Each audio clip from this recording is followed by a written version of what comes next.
The Marvel Cinematic Universe has a new Black Captain America, and the media desperately wants you mad about that. But to their dismay, no one is. I'm going to show you the real reason why the media is bringing up race to inflate and anger at every single turn. I'm going to share with you how the actor Anthony Mackie, the new Captain America, how he shot down the fake narrative trying to be pushed on him by the not so funny woke leftist comedian Trevor Noah when he interviewed him recently. And I'm going to show you an example of an insider in Hollywood in this particular case who's a leftist behind the scenes, how he extends the fodder of racism and how it gets picked up by the media. We're going to talk about all this and a little bit more, and we're going to start right now.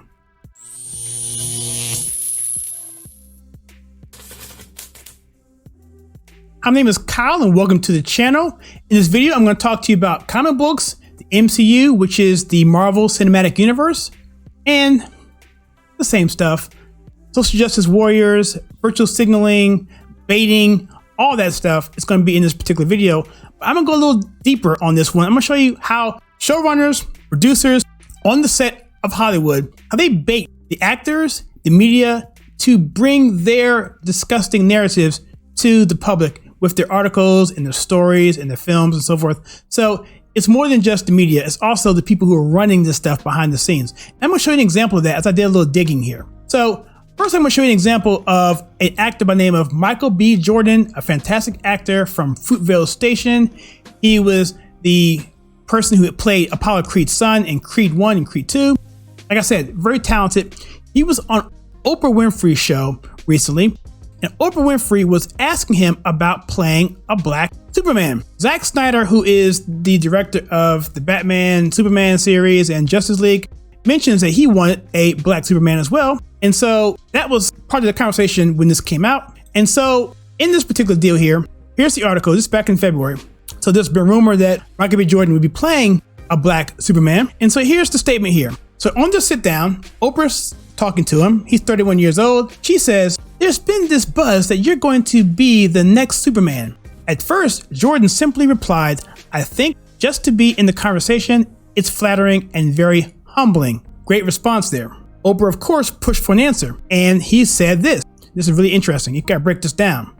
"Just being under that microscope of being picked apart and compared to so many different versions of Superman, I would rather do something original." It's a really good statement. What he's saying is, I think what he's saying is that he's been done before. And I think what he's saying under the cover is Superman's really white. Now, I'm saying this for him. Now, I may not be saying this what he's meant to say, but at the end of the day, he understands that Superman comes from Kansas. And if you change that character, all of a sudden, he no longer becomes Superman. So why even have him as Superman? Why not choose a different character? Okay? And he goes in here and says that. He says, look, he goes on, saying he potentially considered playing Calvin Ellis, a black version of Clark Kent, since the comic book purist would likely find it easier to accept. It's similar to Miles Morales of Spider-Man. It's an alternate version of Spider-Man where Peter Parker is still in his timeline, but Miles Morales is an African-American Hispanic Spider-Man. It's a really cool character. Spider-Man Into the Spider-Verse is a really good movie, and it fits, it works. But Peter Parker is white. I'm sorry, he just is. Clark Kent is white. So he's saying essentially the same thing, and by saying comic book purist in quotes, I think they're doing that simply to kind of label that as being, I hate to use the word dog whistle, but I almost want to say that. I almost want to say it because I've seen countless times where people in the geek world, Star Wars comic books are portrayed as white men who are racist, who can't accept change. Okay, and I can get into that in other stories, but that's the deal. Maybe this isn't a direct quote, but he's right about that. And for the reasons I just gave. So that was very, very smart. And by the way, this is a version of him what it looks like here. This is your Calvin Ellis. And so that's a different character. It's not Superman. It's just a different version in a different timeline. That works. Now that's not quite as blatant as what I'm about to show you, but check this out. Now I'm going to talk to you about another interview. This is with Anthony Mackie, who's playing the new Captain America in the MCU.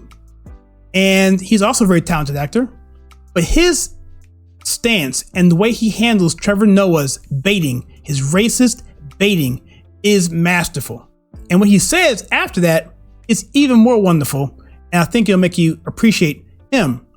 And then I'm going to get into something else that he said afterward. I'm going to tell you what I think is really behind that. I don't think Anthony Mackie is one of these woke people. I think he's just trying to do his job. He understands that. Now watch this here. This here, Anthony Mackie says he hasn't received any pushback for a black man becoming Captain America. Now look, you can't have that. You can't have a situation where a black man is not being oppressed. You can't have that. And for many, many reasons. Because you can use the race card for many, many things. You want power? Use the race card. You want money or votes? Use the race card. If you want to feel victimized and feel like you want to be absolved from any kind of responsibility, choose the race card. It's a one-stop shop for wherever you want in life, as long as people are going to fall for that. And so what he does here is really interesting, because in this interview, I watched this interview, it says here, actor Anthony Mackie, who plays Sam Wilson in The Falcon and the Winter Soldier, recently claimed he has not received pushback for a black man becoming Captain America. Again, a big no-no. Mackie appeared on The Daily Show with Trevor Noah at the end of April, where the two discussed the show and Sam Wilson's journey to becoming Captain America. He plays the character Sam Wilson, who was actually playing the Falcon, which in the comic books was called the Black Falcon, just so you know. All right, so here's what I want to read to you. Now, in this interview, again, you got to watch it. I'll leave a link below. Trevor Noah is just being a total prick, all right? He says, when you're playing that character, when you're even thinking of this journey of becoming Black Captain America, I mean, you know what comes with it. Like becoming the first Black Captain America. It's safer to just stay as the Falcon, because like, yo, you're the Falcon. You can just stay in your corner and do your thing. You've got your wings, you're good. Now look, there was some hidden messages here, some dog whistling here in your corner. He's applying that this Black Avenger who's on the Avengers, this character is a powerful character. In your corner, you're projecting on him, his character is a nobody, is a lesser tier character. When if you watch the shows, the Falcon does a really, really good job in the show. He's a very integral part of that team. He's just as capable as any of them. But Trevor Noah says, stay in your corner. See, that's what I'm talking about, man. See, he's baiting him here. He says, he continues. But you know, as soon as you take that shield from the white dude, there's a lot of people that are going to be like, oh, you're getting that shield because you're a black man. You've got the shield now because why the black man got to have a shield? You know what I'm saying? Again, further baiting him. Again, projection. That's how he feels. He's putting that feeling onto Anthony Mackie, and it's horrible. It's kind of ironic because he's kind of mocking affirmative action here. And he really is, but that's neither here nor there. So here's what Anthony Mackie has to say. I think it's quite brilliant. Mackie responded by saying this: well, that's been interesting, and I expected to have those conversations. I expected that to be the internet buzz, but I haven't received that or seen that at all. Which means he hasn't seen any racism on this at all. People don't care. Either they're not tuning in or they're just decent human beings. We can't have that. How do you mean these white people who watch this read comic books? How can they accept a Black Captain America? See, we did a video a few weeks ago called How We Can Save America. In that particular video, we talked about Charlie Kirk of Turning Point USA. He talked in a speech about how racism is dead, how they need to drum up racism as much as possible so they can keep using that as a power grab to get what they want. It's the same thing here.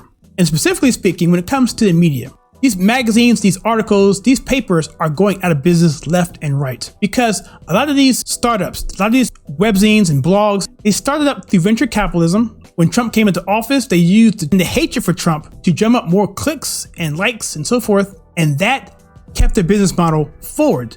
Now that Trump is no longer in office, now they are struggling.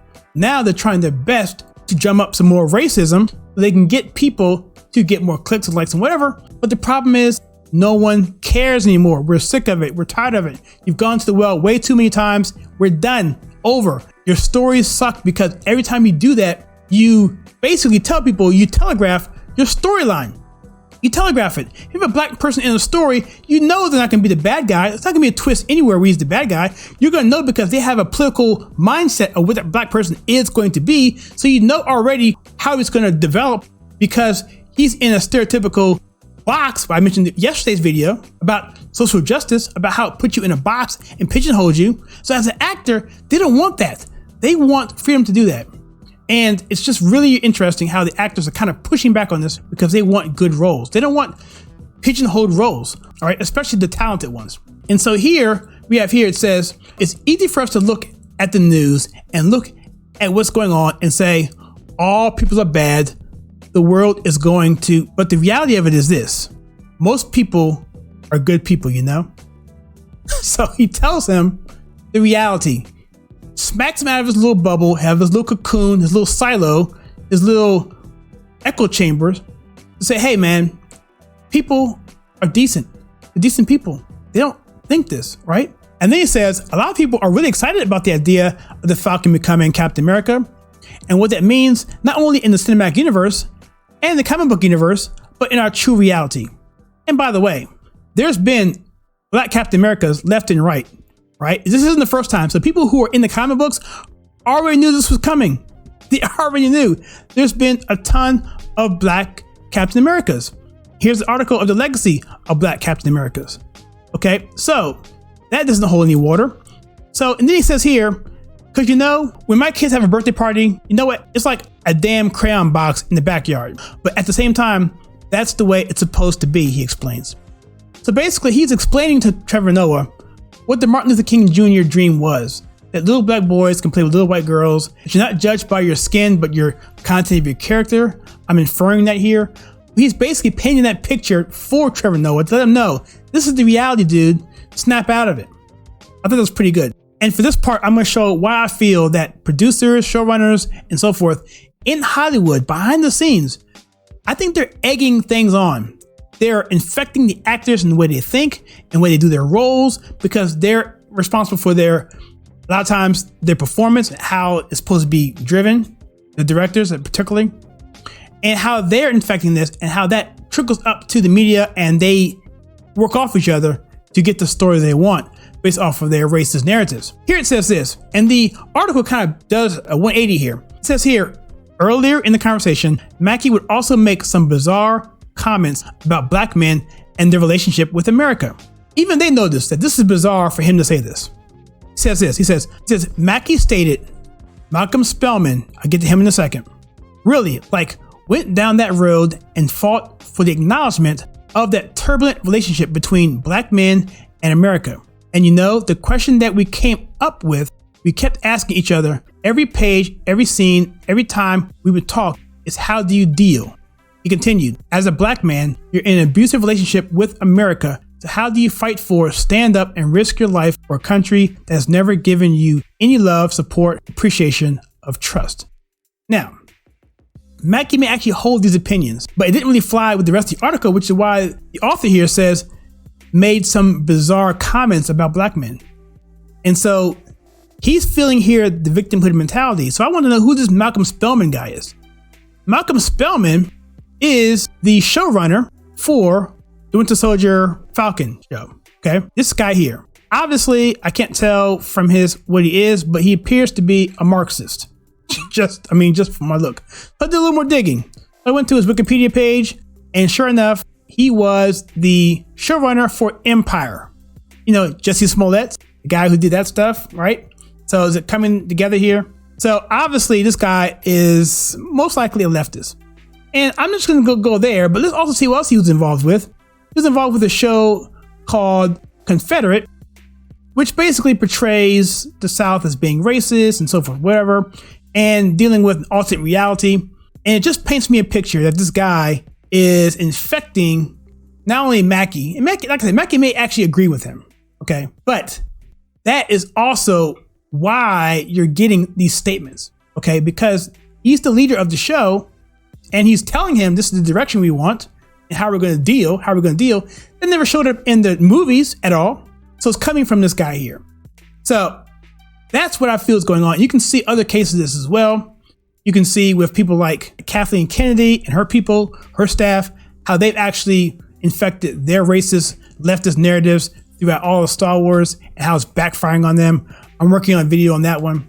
And so there you have it. Let's recap here. Okay, so the media is trying desperately to get us angry about racism, about anything they can do to get us to click on their page, click on their ads, get that engagement so they can keep their business alive. A lot of these websites and blogs are going under, and they'll blame ad revenue being an issue, but it's not the issue. Ad revenue is fine. It's just they can't get the clicks. No one wants to go to your page anymore because they're tired of it, because you don't have Trump to kick around anymore, and you're out of your seed capital money from your venture capitalists, and now where you are. Your business model is not sustainable. So like Charlie Kirk said, you're trying to drum it up so you can get that money so you can continue going. But you've killed the goose and there's no more golden eggs. And so that's what's going on. And also he mentions in that particular video, How to Save America, that this is going to be something that's going to run dry and that we're going to actually succeed from this because people are just going to get tired of this, that the 77% of Americans who have common sense are going to say enough and push back in such a way that it's going to be a big falling away, and that side of our society is going to be out of power really, really quickly. So that's what I'm looking forward to. Well, the important thing is, what do you think? Do you watch the show, The Falcon and Winter Soldier? I haven't watched one episode of it. I'm curious to know what you think. What do you think about Anthony Mackie's response on that? And what do you think about my thought of Malcolm Spellman? What's the deal with him? Let me know in the comments below. I'd be curious to know what you think. And if you like what we do on this channel, we take pop culture and politics and filter to you in a conservative manner. In other words, we filter to you right. Then please click the like and subscribe button and that bell icon so you don't miss any future content. It'll help support this channel. Hit that join button to find out how to do that. And also hit that bell notification too, because some people aren't getting notifications. And also make sure you are subscribed if you subscribe, because some people are losing their subscriptions as well. And as always, please check out some content that we have right here.